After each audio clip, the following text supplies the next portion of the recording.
थोड़ा सा राजनीतिक सवाल भी हो जाता है, क्या ये चुनावी घोषणाएं हैं आगामी चुनावों को देखते हुए हैं या वास्तव में आप सेवा करना चाहते हैं? देखिए, माननीय मुख्यमंत्री जी ने अभी जो बजट पेश किया और 21-22 का भी बजट पेश किया, 21-22 से 22-23 का बजट और भी बेहतरीन है। 21-22 में भी मुख्यमंत्री चिरंजीवी स्वास्थ्य बीमा योजना की शुरुआत की। जो कोविड से हमने सीखा, फर्स्ट वेव और सेकंड वेव जो आई जी, निश्चित रूप से हमारे लिए बहुत ही चुनौती थी सरकार के लिए। उस चुनौती का सरकार ने अच्छी तरह से मुकाबला किया। फर्स्ट वेव में सेकंड वेव ज़्यादा हमारे लिए खतरनाक थी। ऑक्सीजन की डिमांड आई, ऑक्सीजन हमारे पास नहीं थी। भारत सरकार ने हमारे साथ ऑक्सीजन सप्लाई में भी भेदभाव किया। हमको उड़ीसा से पता नहीं कहाँ दूर से ऑक्सीजन का अलॉटमेंट किया। मुख्यमंत्री जी ने किस तरह लोगों की जान बचाई जाए, किस तरह लोगों को इस बीमारी की महामारी से बचाव किया जाए, उसके लिए हमने 40,000 ऑक्सीजन कंसंट्रेटर खरीदे और ऑक्सीजन के प्लांट लगाए। आज हमारे पास 1,000 मीट्रिक टन ऑक्सीजन आज हमारे पास व्यवस्था है। सारे अस्पताल जोड़े। एक चुनौती थी उस समय, उस चुनौती का मुकाबला किया। लोगों के पास पैसा नहीं था, इतनी गंभीर बीमारी थी।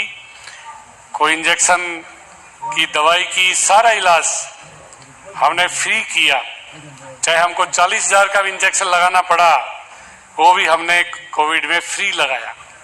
ये मुख्यमंत्री जी ने कह दिया, चाहे मुझे अपना पूरा खजाना खोलना पड़े, चाहे विकास योजनाएं रोकनी पड़े, पर मैं कोविड से हर आदमी की सुरक्षा के लिए अपना पूरा खजाना समर्पित कर दूंगा। उसी से हमारे प्रदेश में दूसरे प्रदेशों के मुकाबले कोविड का हमारे यहाँ पर डेथ कम हुई, लोगों को राहत मिली, लोगों का इलाज हुआ। हमारे पास बेड की कमी आई तो उसकी भी हमने व्यवस्था की। सेकेंड वेव और फर्स्ट वेव के बाद निश्चित रूप से हमने स्वास्थ्य के ढांचे को मजबूत किया और हमने ऑक्सीजन का मामला हो, दूसरी चीजें हो, और मुख्यमंत्री ने 21-22 के बजट में ही पहली बार 5 लाख तक का इलाज फ्री मुख्यमंत्री चिरंजीवी मुख्यमंत्री स्वास्थ्य बीमा योजना में हिंदुस्तान में कहीं भी नहीं है। ये राजस्थान के मुख्यमंत्री ने ही आम जनता के लिए अपना खजाना खोला और उसको और बढ़ाते हुए गंभीर बीमारियां हैं, ट्रांसप्लांट है, किडनी का है, बड़ी बीमारियां जो इसमें कवर नहीं हो रही थी, उसको लेकर भी उन्होंने कितना बड़ा फैसला किया है। 5 लाख से उसकी सीमा को 10 लाख बढ़ा दी। जी, अस्पतालों में दूसरी जगह सब जो ऑक्सीजन प्लांट लगाए, पूरा खर्चा सरकार ने दिया। निश्चित रूप से फर्स्ट और सेकंड वेव हमारे लिए चुनौती थी। उसके बाद हॉस्पिटल खोले, नए डॉक्टर्स भर्ती किए, चिकित्सा पैरामेडिकल स्टाफ भर्ती किया, कह दिया इस चुनौती का हम गंभीरता से मुकाबला किया, जिसकी मैं नहीं कर रहा हूं। देश के प्रधानमंत्री ने भी कहा कि राजस्थान के मुख्यमंत्री ने सबसे बेहतर काम किया है। राजस्थान का भीलवाड़ा जो मॉडल था वो पूरे देश में प्रचलित हुआ कि भीलवाड़ा मॉडल से किस तरह रामगंज मॉडल, भीलवाड़ा मॉडल किस तरह वहां लागू करके लोगों की जान बचाई। तो हमारे लिए, मुख्यमंत्री जी के लिए सबसे बड़ी चुनौती थी लोगों की जान बचाना। फिर एक और बीमारी आ गई, ब्लैक फंगस। पता नहीं उसमें कितने इंजेक्शन लगाने पड़े, कितने महंगे। आम आदमी की क्या औकात है वो इतने महंगे इंजेक्शन खरीद सके, उनको भी सबको फ्री किया। और तो और आप देखिए, जब इंजेक्शनों की कमी आई, कहीं मिले नहीं, स्पेशल प्लेन से भी कई बार हमने इंजेक्शन बॉम्बे और गुजरात अहमदाबाद से मंगवाए। ये राजस्थान के मुख्यमंत्री की जनता के प्रति जो समर्पित भावना, महामारी से लड़ने की जो चुनौती का मुकाबला किया, वो सारा देश जानता है। और सारे देश में उनकी आज जो ख्याति है, इस कोविड महामारी के बाद तीसरी वेव की फिर आशंका हुई, एक नई बीमारी और आ गई, ओमिक्रॉन पता नहीं क्या बीमारी आ गई। उसके लिए भी हमने वैक्सीनेशन का जो काम हुआ, वैक्सीनेशन में भी राजस्थान के मुख्यमंत्री ने देश में सबसे पहले प्रधानमंत्री से मांग की कि आप इसको फ्री लगाइए। उन्होंने कह दिया फ्री नहीं लगाएंगे, इसकी कॉस्ट लेंगे हम। उसके लिए भी तैयार हो गए, 100 करोड़ रुपए उसके भी जमा करा दिए। जब बाद में सारे देश के मुख्यमंत्रियों ने कहा होगा, पार्टी के नेताओं ने कहा होगा, फिर उसको फ्री किया। और हम यहाँ पर फर्स्ट डोज 97% लोगों को लगा चुके हैं, सेकंड डोज भी हमारी 90% हो गई, और प्रिकॉशन डोज में भी, बच्चों की डोज में भी निश्चित रूप से हमारे कलेक्टर्स ने, हमारे अधिकारियों ने, चिकित्सा विभाग के कर्मचारियों ने कितना अच्छा काम किया, निसंदेह सराहनीय काम कितना रहा है। अच्छा काम किया। हमारे यहाँ जब ओमिक्रॉन का हल्ला मचा पूरे देश में, हमारे एक भी डेथ ओमिक्रॉन से नहीं हुई रास्ते। ये हमारी मुख्यमंत्री जी की जो लोगों के प्रति सदा से था, उन्होंने हर चुनौती का, अगर कॉस्ट में भी आएगी तो लोगों को फ्री लगाएंगे। हमारे विधायकों का फंड रोक लिया, सारे विधायकों ने बिना राजनीतिक भेदभाव कह दिया, सारा फंड आप जो विधायक कोटा है पूरा इसमें डाइवर्ट कर दो। किसी ने ना नहीं कहा। सारी राजनीतिक पार्टियों को किस तरह विश्वास में लिया, सबके साथ वार्ता की, 22-22 घंटे तक वीसी किया, और मुख्यमंत्री जी ने इस महामारी में कोई 500 वीसी की है। देश में किसी मुख्यमंत्री ने नहीं किया होगा। हमारे यहाँ पर जो बेहतर प्रबंधन हुआ उसी का कारण है राजस्थान में तीसरी लहर का कोई असर नहीं हुआ। और निरोगी राजस्थान की ओर हम बढ़ रहे हैं। सवाल और भी बहुत सारे रहेंगे माननीय मंत्री जी। निरोगी राजस्थान में इतना किया, फ्री दवाई, फ्री जांच, सारी चीजें फ्री। बताओ क्या चाहिए लोगों को। इस महामारी के बाद ही निरोगी राजस्थान का जो नारा दिया उन्होंने, आज किसी की जरूरत ही नहीं।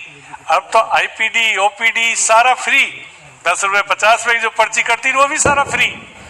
कितनी सदस्य रहता है, किसी का एक पैसा भी खर्च। अस्पताल में आने के बाद उसको अपनी जेब में हाथ नहीं डालना पड़ेगा, चाहे जांच हो चाहे और चीज हो, सारा का सारा फ्री। ये बहुत बड़ी बात है। हमने इस महामारी से कुछ सीखा, लोगों को राहत दी, पूरा पैसा खर्च जितना भी धन था, अभी बहुत सारे मेडिकल स्टाफ में बहुत सारी चीजें हैं। निश्चित रूप से बजट में उन्होंने जो व्यवस्थाएं की आम आदमी के लिए, वो वास्तव में हम नहीं पूरा देश सराहना कर रहा है। बिल्कुल, पिछले 2 साल से लगातार स्वास्थ्य को करीब से महसूस किया है सबने, उसकी अहमियत भी जानी है। एक सवाल माननीय परिवहन मंत्री बृजेंद्र ओला जी से भी ले लेते हैं। परिवहन चूंकि गति की बात है, रफ्तार की बात है, आवागमन की बात है, अब पूरा देश कोरोना के बाद चलने भी लगा है, दौड़ने लगा है, और राजस्थान की पंचायत स्तर पर है, वहाँ भी 50 दवाइयाँ रहेगी, 10 तरह की जांच होगी। ये सब CSC, PSC सब सेंटर तक जांच होना, एक तरह से ग्रामीणों तक हमारी दवाइयाँ, हमारी जांच, लोगों को फ्री दवाई, फ्री जांच हो। और उसके बाद निश्चित रूप से एक बदलाव आया है, और इसके बाद निश्चित रूप से गांव के लोगों का ये विश्वास हुआ है कि सरकार हमारे साथ है। वैक्सीनेशन जो हमारा हुआ गांव ढाणी तक नहीं करते हमारे CHO, हमने अभी CHA लगाए, 25,000 CHA लगाए, हमने 12,000 CHO लगाए। हर सब सेंटर पर एक CHO होगा, उनकी ट्रेनिंग हो गई, पोस्टिंग देने वाले हैं। एक ANM GNM रहेगी, एक CHA रहेगा। हर सब सेंटर हमारा अब खुला रहेगा। निश्चित रूप से हम वहाँ पर 3 का स्टाफ रहेगा। तो गांव स्तर पर जो हमारी प्रारंभिक तौर पर जो हमारी हेल्थ की जो सुविधाएं हैं, दवाइयाँ, जांच वगैरह, हम उसको निश्चित रूप से मजबूत करने की ओर आगे बढ़ रहे हैं। और बहुत जल्दी ग्राम स्तर पर अभी मुख्यमंत्री जी ने इस साल भी 1000 सब सेंटर गाँव में खोलने के लिए कहा है। तो मुख्यमंत्री जी का ध्यान नीचे ग्राम स्तर तक, वहाँ पर प्रारंभिक तौर पर अगर इलाज हो जाए, दवाइयाँ फ्री मिल जाए, तो लोगों को शहरों की ओर नहीं आना पड़े। निश्चित रूप से इसको हम मजबूत कर रहे हैं। और जब से फ्री दवाई, फ्री जांच हुई है, लोगों को निश्चित रूप से बीमारियां भी कम हुई है। आपने देखा होगा कोविड में लोग घरों में रहे तो कम से कम बीमारियां हुई, कम से कम पेशेंट आए, लोग स्वस्थ रहे। और निश्चित रूप से कोविड के बाद अब सारी पाबंदियां हटा ली। निश्चित रूप से लोगों को वैक्सीनेशन होने के बाद लोगों में एक आत्मविश्वास जागा राजस्थान में कि अब हमको कोई बीमारी नहीं होगी। फिर भी मैं सबको आपके माध्यम से कहना चाहूँगा कि मास्क सबको लगाना चाहिए। कहीं आओ, कहीं जाओ, कहीं घर में बैठो, तो मास्क लगा के बैठेंगे तो आप सुरक्षित रहेंगे। निश्चित रूप से मास्क तो हमको जो अभी भारत सरकार ने भी गाइडलाइन जारी की है, उसमें मास्क को उन्होंने जरूरी बताया कि मास्क लगा के हम रहेंगे तो निश्चित रूप से कोई भी लहर चौथी आए, कहीं आए, राजस्थान और हिंदुस्तान में, इंडिया में नहीं आएगी। ये अभी डॉक्टर साहब ने भी कहा, इनका जो जिस तरह का है कि इंडिया में नहीं आएगी। वैक्सीनेशन खूब हुआ है, प्रिकॉशन डोज भी अब 45 से ऊपर वालों को शुरू कर दिया। इसलिए राजस्थान या इंडिया कहीं भी भारत सरकार ने भी और स्टेट गवर्नमेंट को सबको खूब मदद की इस दौरान। हम उनका